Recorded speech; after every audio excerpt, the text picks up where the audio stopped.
We are, of course, waiting most of the time in our lives, even though we believe it is running fast like hell.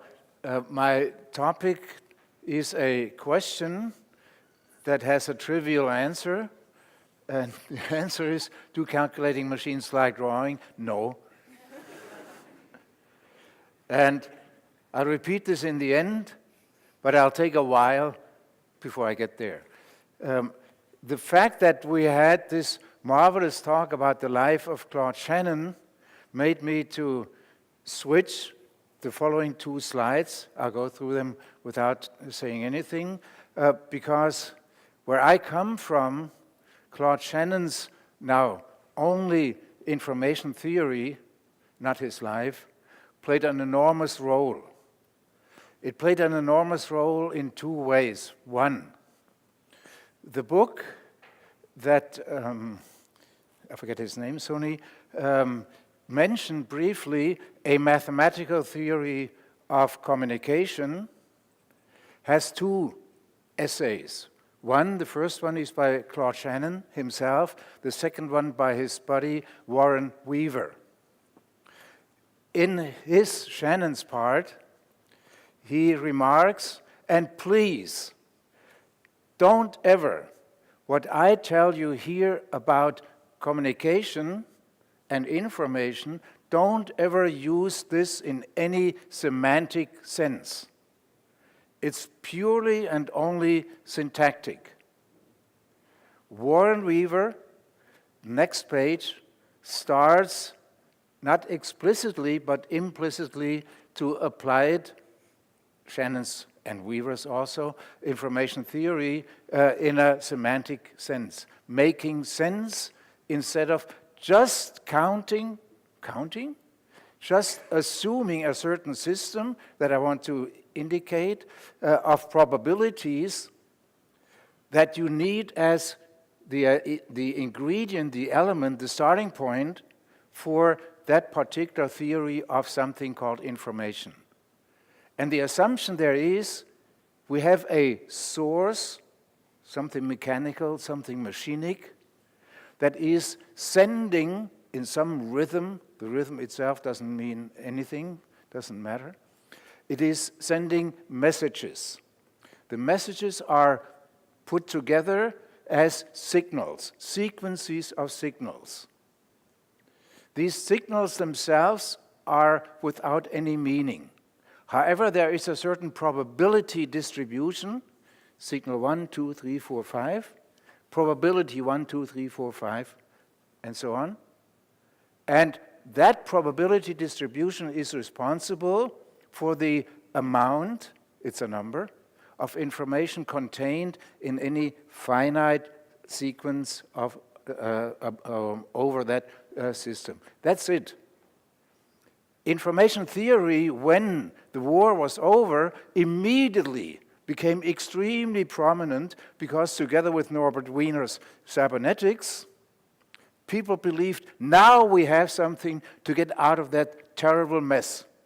Now we have something that is going to explain everything, in a way.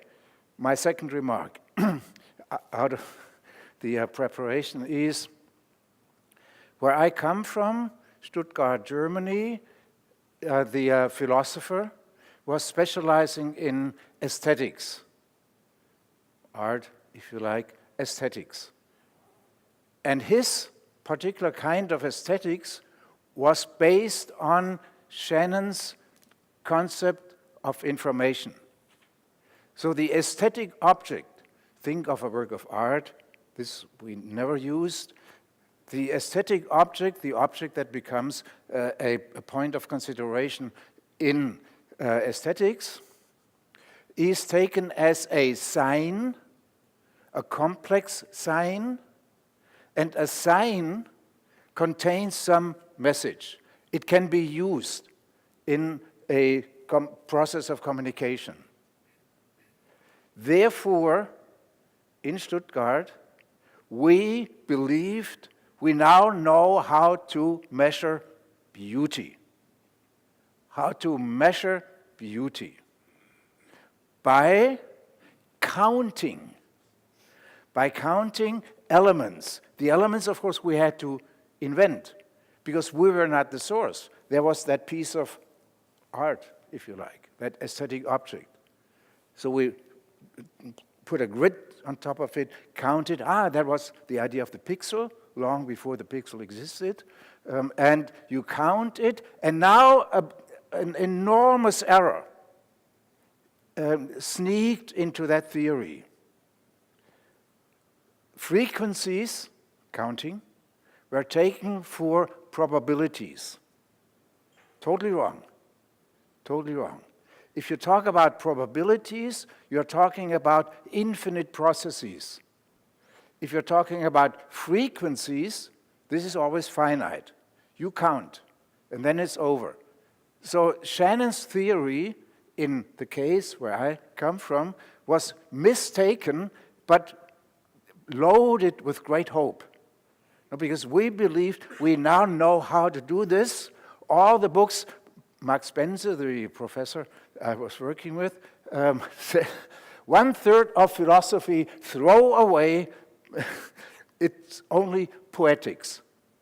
Only the rest you have to deal with. Okay, that's the link to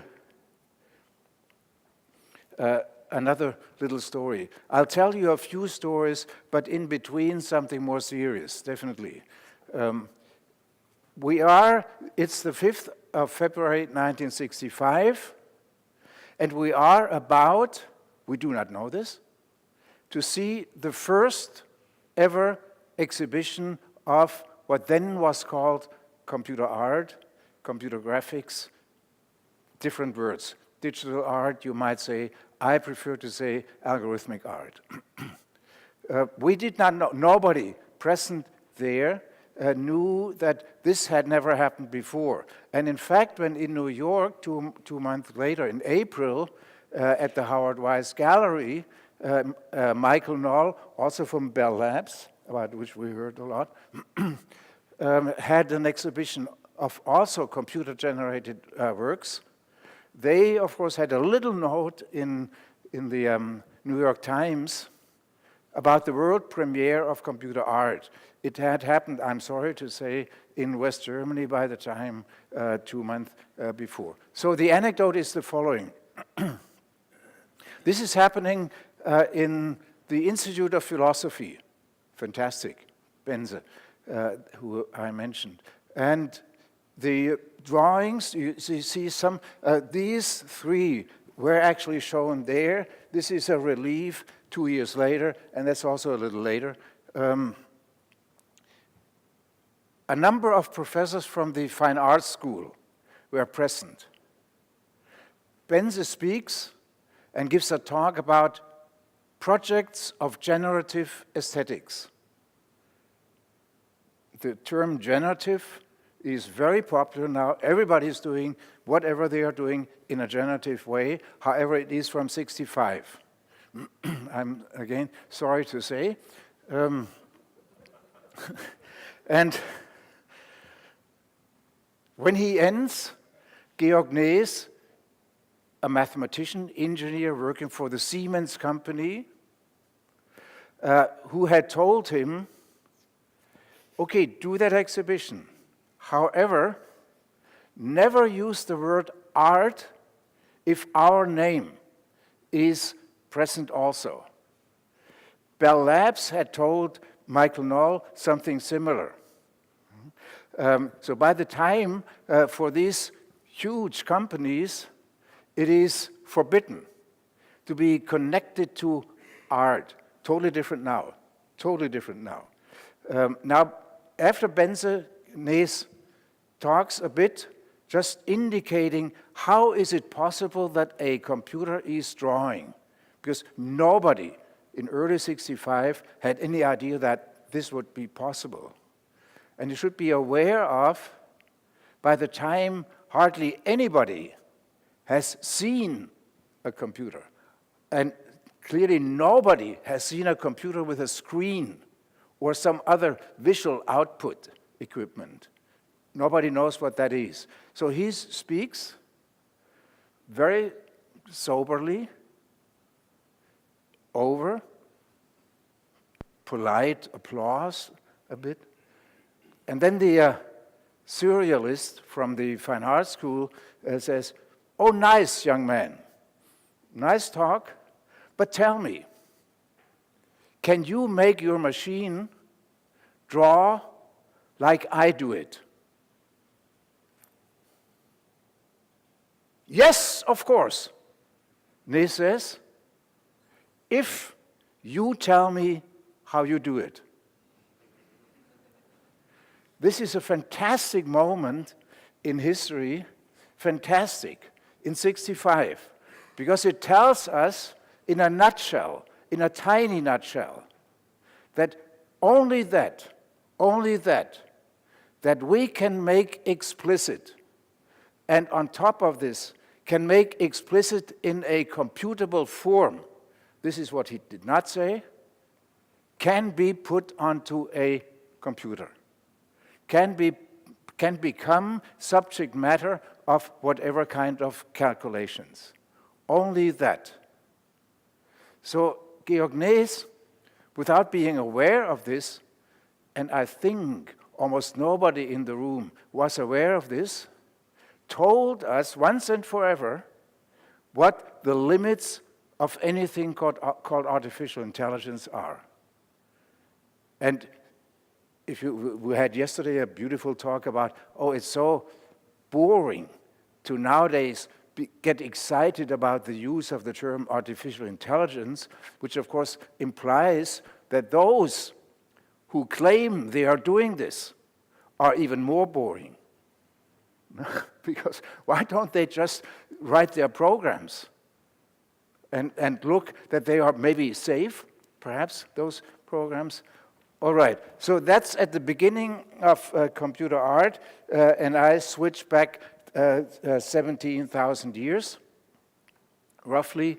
The digital and the analog are with us and have been with us ever since we, the human race, became human. Because in the cave already, you have the digital and the analog. The analog, another word, just another word, is the continuous. Discrete is the corresponding word for the digital. But perhaps more interesting is the activities that bring about objects, situations that we might rightfully call continuous or discrete. The images on the walls in Lascaux and other caves are clearly continuous objects. They are done in an analog way. They are done by drawing. Somehow drawing, painting, drawing. However, there's also activities in the cave that leads to the digital, to the discrete. When in the morning the goats leave the cave in order to be outside, there's a little pile of pebbles, and the guy is sitting here and taking one of the pebbles for each goat that leaves the cave and puts it over there. And another one, and another one. The goats are gone. In the evening, they return, and he takes for each and every goat entering the cave again, one from here and puts it back to here. If one or three are left over, he knows that the lion or whoever it is has eaten one or three of them. So that's the start of counting without having numbers to call that, oh, this was 11, which you could have. They don't know yet. They do it in a physical way. So the digital counting and the analog drawing are with human history ever since it started, you could say. At least that's my position. It's nothing really new. It's nothing new at all. And all the fuss about digitalization is funny, because really it should be called algorithmization. turning things into algorithms. It's much more the activity than the storage. Now, the way of storing things is not so important. These are some lines. One or two are done in a gesture. And you do not know how you do it. You do it. You go like this, a bit, whatever. If you want to do a straight line, a really straight line, you use a little instrument. Usually you do. Some who have done so many lines can, in fact, draw a continuous straight line. However, it is very likely that it deviates a tiny bit from the straight line. Why is the straight line so different? In which sense is it so different, the straight line, from any other line? Why can you identify it by 2 points? No, a straight line really is nothing but a pair of 2 points, a pair of points. For a pair of points, you can say straight line. A straight line is an interpretation of 2 points. 2 points, that's discrete. That's digital. The straight line between the interpretation, that's analog. They belong together. You cannot separate them. It's impossible. That's the secret behind. Quite different from the drawn line. Nake's question to the painter, if you tell me how you do it, your painting, he could have answered this way. The straight line is, in some sense, digital, even though its appearance is continuous. But since you can represent it by 2 points, it's the object for all computer drawings, in a sense. This then goes even further. Anything in computing is destroying something that we know quite well, indicated by the series of dots there. Now, all of a sudden, a straight line does not exist anymore. On our screens, we believe to see straight lines. That's only due to the fact that the resolution is so fantastic that we do not see all the holes in between. It's only the straight line, and think of it. In early computer graphics, in the late 1950s into the 60s, we'll see a bit more about this, you still have straight lines and other curves. But then the grid takes over, and everything disappears. Now we have reached, with the grid, we have reached the digital age. Before, it is just something kind of different, something trying to do as we knew it. A jump through various centuries. When Dürer heard from the Netherlands and from Italy, northern Italy, that they have invented, kind of, a new way of drawing and then painting in wonderful ways. I do not know, did they call it naturalistic? Most likely not, figuratively. They only saw the kind of drawings that now became possible, Alberti, Brunelleschi, others, many others, an explosion in the Netherlands, the 17th century in the Netherlands. Everybody is painting, thousands of paintings in the Netherlands. It's full of, it's the leading culture in Europe, the Netherlands in the 17th century. The golden age, they call it themselves. So Dürer hears about that and travels there to northern Italy twice, Netherlands once. And then as a German, he says, oh, they do that nicely, but I'll invent a machine. He calls it a machine. It's not a machine, but he mechanizes. He mechanizes. He clearly sees, well, this does not need artistic capabilities. It only needs a mechanism. The one up there is maybe nicer than here, but look at how concentrated his view is. I will end by saying what we do, and the machine also, is drawing with eyes wide shut. Think the image, don't make it. The image is in your head. That's the totally new. And by the way, we can also output it if you like. So up there, you see ray tracing. To the right, there's a nail, a hook in the wall, and you see that thread going. The master here, he is the artist. He has something like a long needle, it's a stick, to which that thread is attached, and he scans the object that is to be depicted. He scans it by taking that stick and attaching it, so to speak, firmly holding it here. That's a mandolin, I guess. Okay, and now the helper, that's the program, has to do a funny thing, not easy. You see that little door, so to speak. It's the canvas that he holds open because the thread has to go through.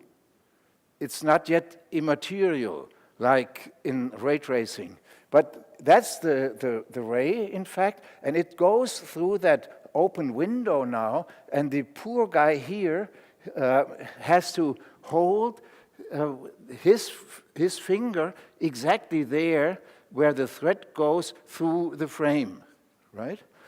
X, Y. Then the thread is released, the door is closed again, and he must still hold his finger here and put a little, you see a few dots already on that white piece there. No? He puts another point there. This is a little slower than ray tracing, but it is ray tracing.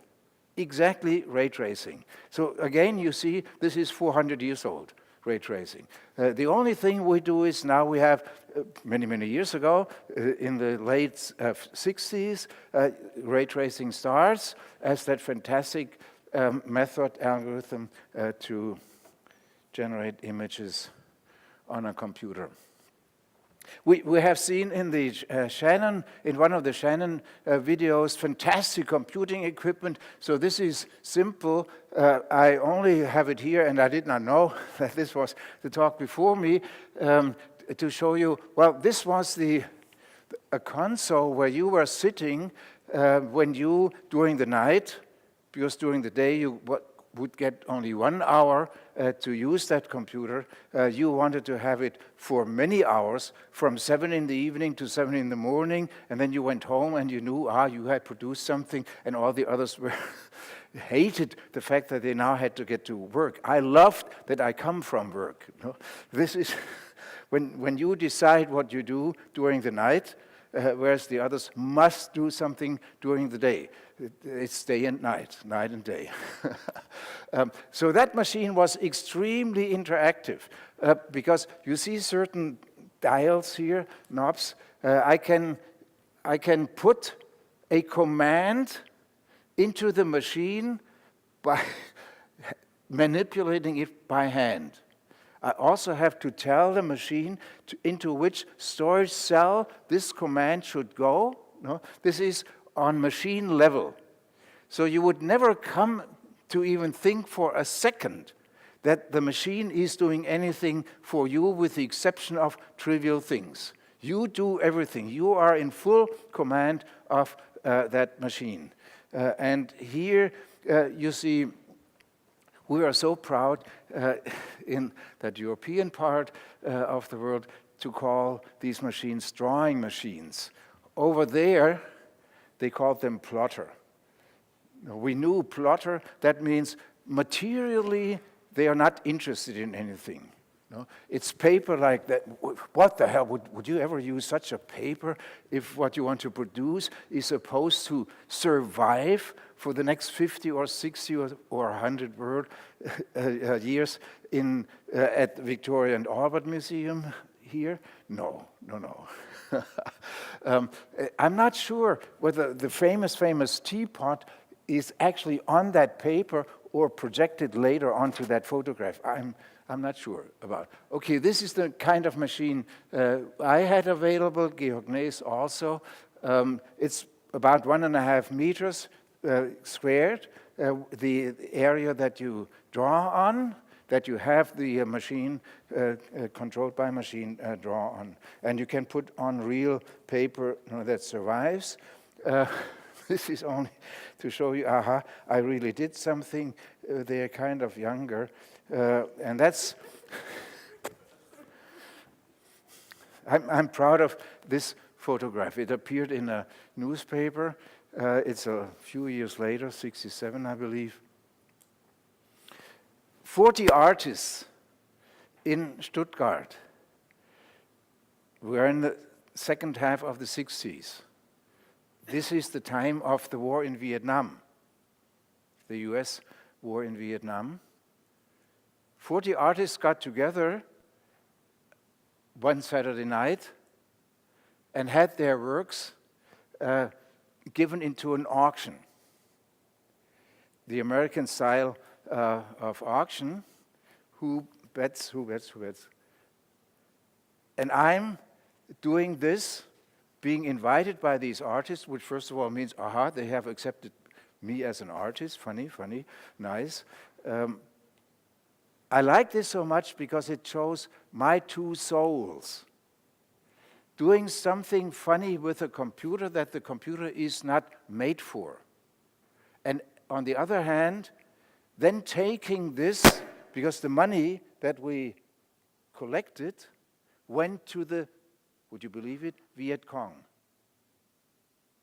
So supporting the right side, the politically correct side of the world, and at the same time doing something with computers, which is somehow incredible. You shouldn't do this.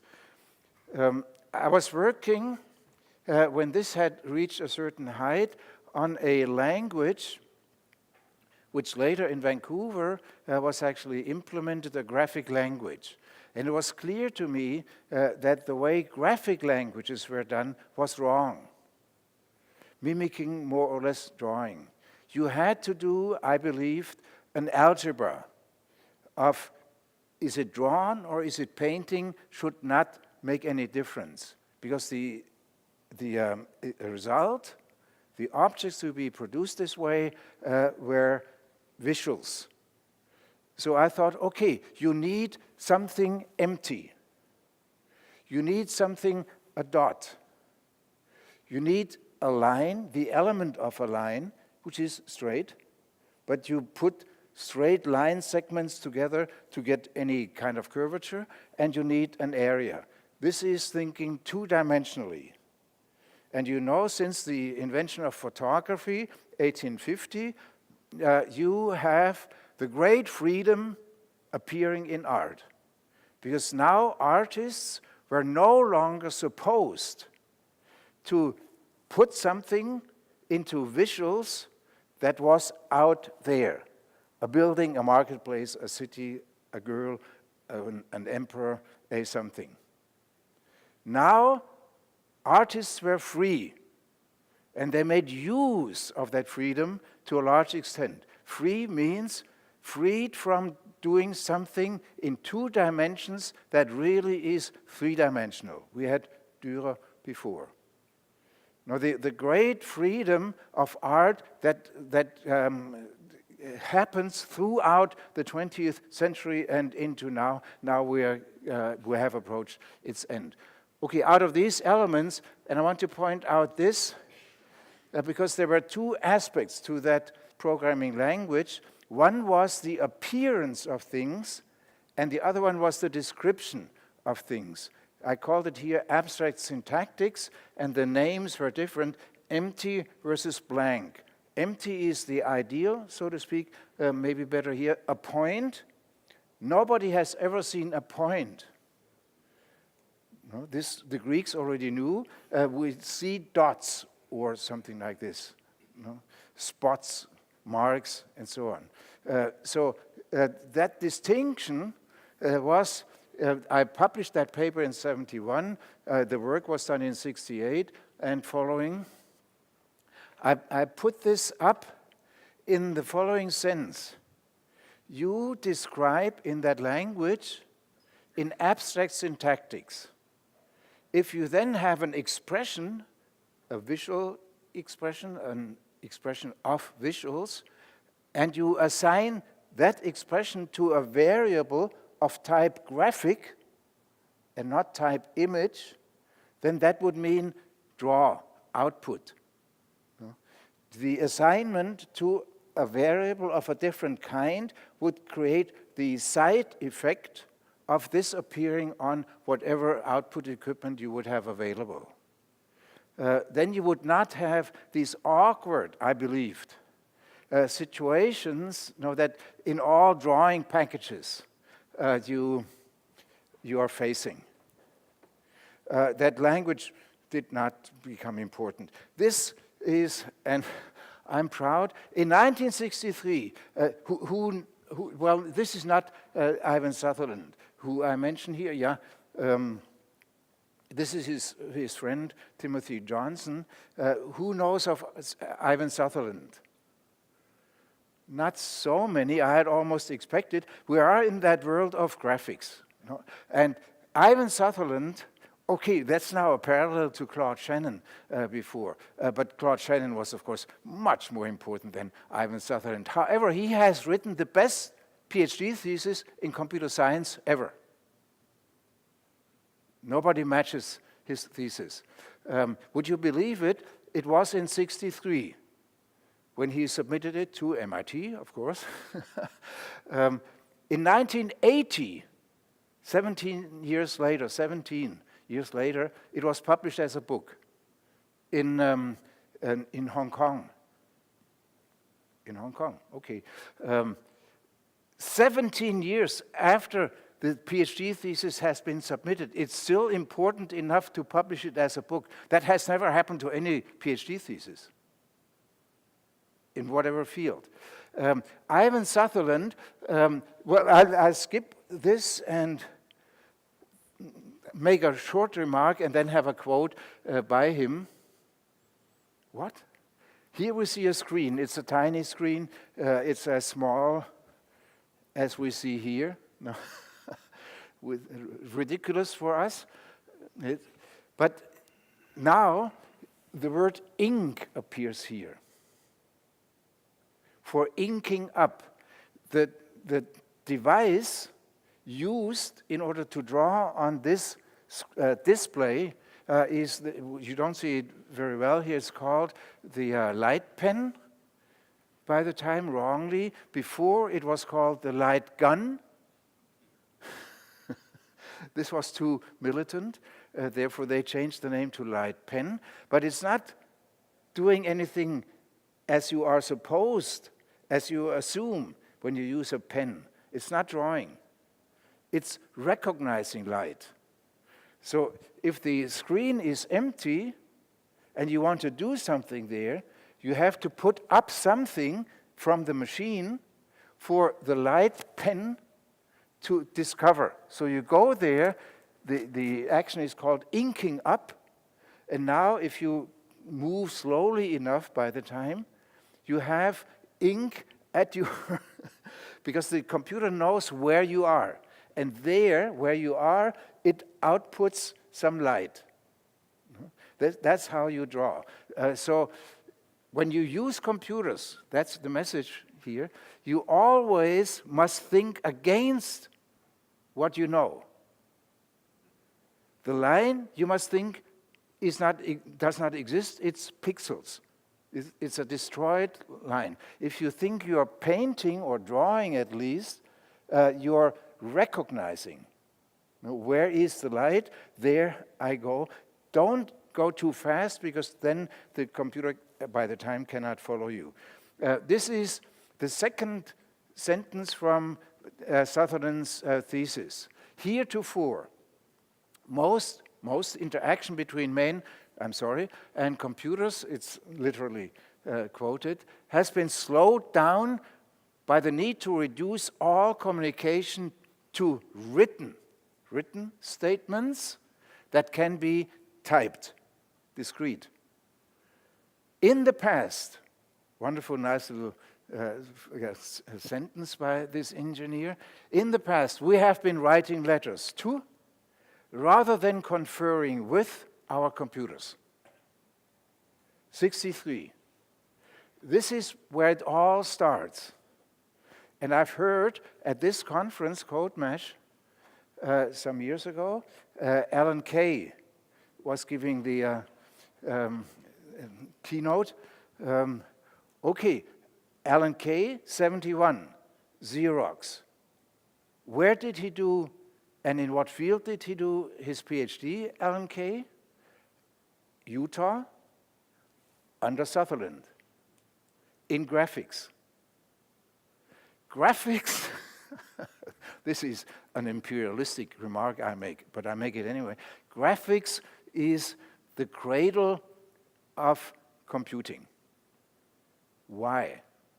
In graphics, you have visuals, but these visuals you have to turn into numbers, into symbols, even though, as Sutherland's thinking goes, even though you are not thinking primarily in those. But when we do anything with a computer, we cannot avoid. It's always the digital. It's always the computable. Drawing and painting is governed by intuition. By intuition, much more than by computing. So the tremendous cultural event that is happening in this world is that you're thinking visually, but you're dealing, you're acting symbolically. The symbol via the program and the visuals, which is also science, come together in a funny way that is the secret behind all of computing, I believe. This is how Sutherland draws. He cannot draw a straight line, but he tells by hitting a button, what I'm going to do is supposed to be a straight line, and it starts here, up there where you see start draw, and then he goes with his pen. Anyway, it doesn't matter. Nobody can draw. The machine is going to draw. Think the image, don't make it. So you go that path, and there you flick your light pen away, and then the machine is supposed to take that as the end point and draws the straight line in between. And it always in between has the straight line. It's called rubber banding. That's not important. You can do the same with a circle. Okay, continuing with my early question. If the computer, or that was the remark there, if the computer could draw, what it would do it with utmost precision. What could that possibly mean? You can read that yourself. As always in the world of computing, quantity replaces quality. I'm firmly convinced of this. I love this field. I came into that field in 61, I believe, before computer science was a discipline that taught at universities, but I soon realized quantity and quality. That's another way of putting the same contradiction, or computability replaces intuition. And that replacement is not, okay, intuition is no longer needed. It is needed tremendously. Without us, nothing would happen. Okay, I skip this. Just as an indication, that's Bressenham's algorithm, indicated in a schematic way here only. The replacement by a number of, way too large for illustrative purposes here, pixels of a straight line. Just as a footnote for some of you, if you have these gray things, think of them as pixels. They are huge pixels here. If you have one and another one going through like this, you realize that in a pixelated straight line in two of them, they may not intersect, even though their continuous counterparts are intersecting. No? You may well go through here, and then there is no common pixel, therefore they do not intersect. Aha! By doing this fantastic model, no? It's totally counterintuitive. Fantastic. We must be aware of this. This is the word of computing. And this would be ray tracing. Look, many of us would say, well, is that a photograph? It is a little too slick, because no photographer nowadays it's too slick. And the computer graphics guys, most of them are guys, I'm sorry to say. They are proud of these images. They call them photorealism. They don't think of, oh, if an artist is present or an art critic, there was a time of photorealism. No? This is Roy Lichtenstein, no? And others who painted in that way. That was a style before they invented photorealism. The algorithm is indicated up there. I don't tell you anything about it. What you see is the Renaissance light ray coming from a light source into a scene is replaced by an eye ray emanating from the eye and going into the scene. So ray tracing is turning around what the Renaissance had started to do, following the rays from the light sources into the scene, and where does it hit? That's to be painted. Now we look at, this is increasing efficiency tremendously. You can explain it to your students this way.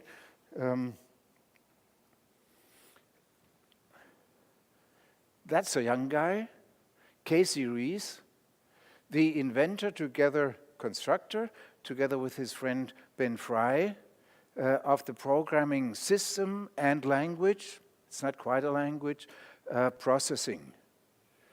There is a very successful book, Processing, a programming handbook for designers and artists. I never know the correct sequence, which way he puts it. And essentially in the arts, processing is the language. No? There's a few others competing. And look at the kind of drawings he is now doing. Compare that with something terribly boring like this. That's 65, and these are around 2010, 12. So what should I say? About not quite 60 years, 50 years later. Fantastic progress. If you see this, no, these are drawings of a fantastic form covering the walls of that gallery. That's real art now. I'm coming to the end, a few more slides. Is there still 5 minutes or something? Maybe 1? 4. Okay, that original question again, not giving an answer here yet. If the computer was calculating, then that's, I have indicated that in between, then that's happening in symbols and numbers. If it were drawing, then that would happen in points and lines and more, color and so forth. And this is, ontologically speaking, something totally different.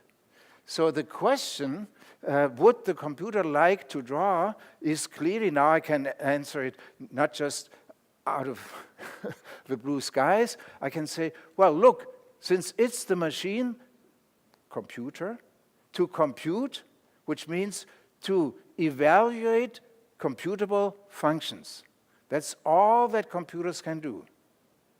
And we have to look up what is a computable function, and then that's a Turing machine or in other terms, Gödel's or Church's, a little more complicated, but it is computable function and nothing else. So that machine cannot draw, which means if we have equipment linked up to that computer machine, then the drawing must be translated into computations. And that's the great fact that has appeared in our cultures. No, the answer, they don't really want to draw. There are now books appearing, what computers want. What computers do, how computers feel. Oh, that was wrong. Algorithms, instead of computers, always think of algorithms. What algorithms want? The term algorithm, ever since Edward Snowden, has become popular, but it's a new myth. It's a new myth. If you don't really know what is happening, then you say algorithm. There must be an algorithm.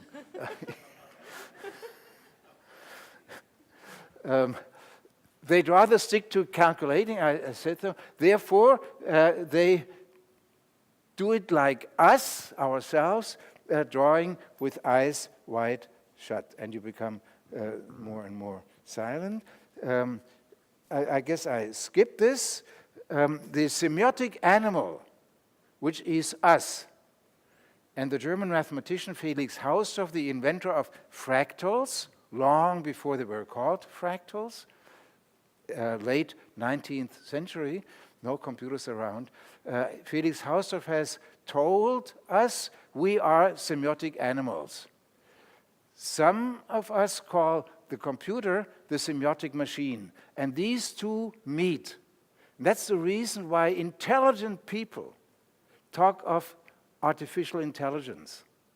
Because in one great capacity that we are, so to speak, if you like, excuse the expression, sign processors ourselves. We deal with semiotics, always interpreting.